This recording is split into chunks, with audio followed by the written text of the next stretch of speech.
Labrīt! Es zinu, ka nav rīts, bet labrīt! Es tikko pirmo reizi biju pie dermatologa, un tāpēc es domāju, ka es varētu pajautāt jums jautājumus, ko jūs vēlaties pajautāt dermatologam. Un tad es aizgāju, neveikli pajautāju, vai es varētu uzdot tos jautājumus, ko man sekotāji man Instagramā ir uzdevuši. Es domāju, ka viņai tā noteikti pirmo reizi, un tos parādīšu nedaudz vēlāk. Bet vispirms, tā kā es pirms tam nebiju bijusi pie dermatologa, un manuprāt, daudzi vēl nav bijuši pie dermatologa, tad es izdomāju pastāstīt, kā tas viss norisinājās un kas tur notika un kā un tā tālāk. Es aizgāju pie dermatologa un es tur uzgāju augšā pie viņiem, un tad viņi man tur jauki ieaicināja iekšā. Kabinetiņš it kā nekā lieka, un tad viņi man sākumā prasīja pār kādas man ir sūdzības, un bija tāds paskatieties uz manu seju, ja? Un tad redzēsiet, kādas man ir sūdzības. Es viņai tad sāku stāstīt to, ka man kādreiz bija ļoti traki. Viņai parādīja to bildi, kāda es kādreiz izskatījās, un viņai bija tāds visu cieņu. Tad citu aizmirst pateikt pašu galveno. Šis viss notiek sadarbībā ar Eucerim, tāpēc es domāju, ka mēs viņam varētu aplaudēt par atbalstu. Un, varam turpināt. Atslēdzos. Neftīgi esmu tik gaiša. Un tad viņi man sāka jautāt par to, ko es ēdu. Viņi vienkārši cītīgi pierakstīja to, ko es ēdu. Viņi jautāja, ko es ēdu brokastīs, ko es ēdu pusdienās un ko es ēdu vakariņās. Un tagad tev tā pēkšņi prasa, tu vienkārši domā, un tu neatceries. 100% brokastīs ēd daudz pārslas ar pienu. Pusdienās, ko es ēdu pusdienās? Zāļu ar kaut ko, kaut kur reizi pagadās. Tad viņi man sāka jautāt par to, vai es ēdu pienu produktus, jogurtus ar piedām, junk foodu, gāzētos dzērienus, kolas, spraitus un tā tālāk. Bet viņi nosauc tos un viņi teica, ka tie ir tie, kas visvairāk izraisa šo te visu. Un tad es sapratu, ka vienīgā vieta, kur es vispār kaut ko ēdu, ir piens pie auss pārslām, jo gāzēt dzērienu negaršo, junk food es ēdu labi reizi mēnesī. Es nezinu, kā man tas ir. Tad mēs aizgājām pārbaudīties, un sanāk tā, ka viņi man ieved vienā citā tur kabinetā. Viņai bija tāds foršs aparāts, kur viņi vienkārši pieliek pie tās pumpas, un vienkārši maksimāli tuvu viņi redz tur tās ekrāniņš, un maksimāli tuvu varēja redzēt to pumpu. Viņi tur pieliek pie manas sejas un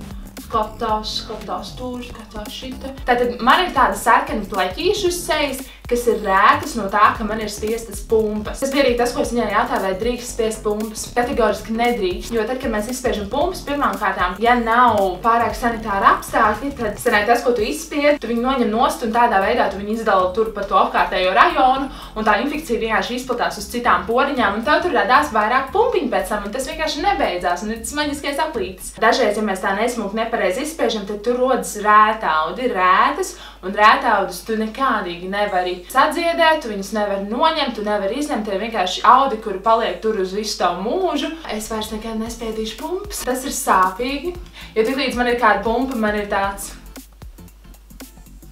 Mēs aizējām atpakaļ, un tad mēs atkal apsēžamies, un tad viņi man sāk rakstīt. Šit tādas zālītes, tādas zālītes. Parādīja, kā man lietot tos Eucerim produktus, kur man ir īstenībā tik labi, ka es biju tur. Ja es būtu sākusi lietot pēc sava prāta, es sapratu, ka es būtu izgājusi saulē, un man visa seja būtu vienkārši plankumaina. Jo ir tādi produkti, kurus tu vari lietot tikai pa nakti, un ja es tās produktus būtu uzlikusi pa dienu, tad viss būtu baigi slikti. Bet to par savu rutīnu es pastāstīšu citā video. Un es tūlībuši apakaļ es jums parādīšu tos galvenos rausīšus, kuri man ir jālieto. Starp citu, sekojiet man Instagramā, ja jūs vēlaties laimēt kādus no šīm, jo bija tikko viens giveaways un būs arī tūlīt vēl giveaway. Pēkšņi šis pārvēršās atkal par beauty guru kontentu. Šī ir attīrošā želeja, tas tāds defaultiņš. Šitais ir toniks, kurš arī jālieto, un tad ir šie trīs brīnumiņi. Viens ir serums, kurš jālieto tikai pa nakti, vismaz šis te.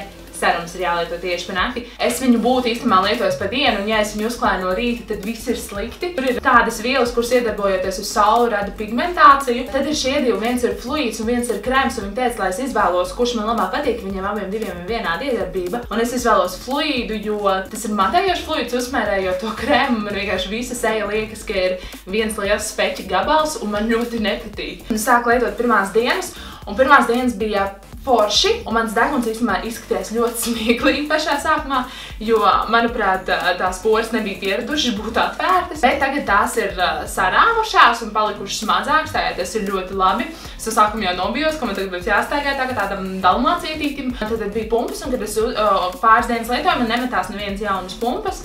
Bet, nu, tad es izdomāju, ka es gribu palietot vairāk piena produktus, kaut maz man teica, ka es nedrīkstu lietot piena produktus un saldumus. Kādam tad tas interesē, taču piena produktu garšīgi, un es nezinu kāpēc.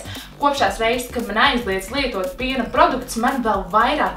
Es nopirku kefīru, ko es nebiju darījusi 100 gadu.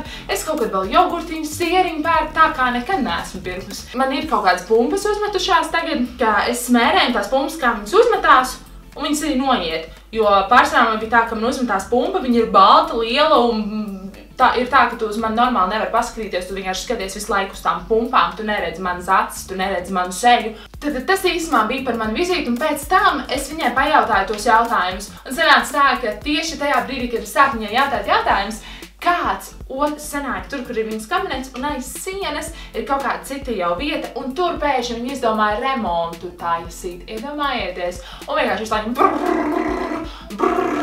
izklausās, ka viņi man pie austu Jā, tāpēc es atvainojos jau iepriekš par skaņu, bet es centīšos to visu salikt tā kompakti, lai es dabūtu atbildes, un skatāmies!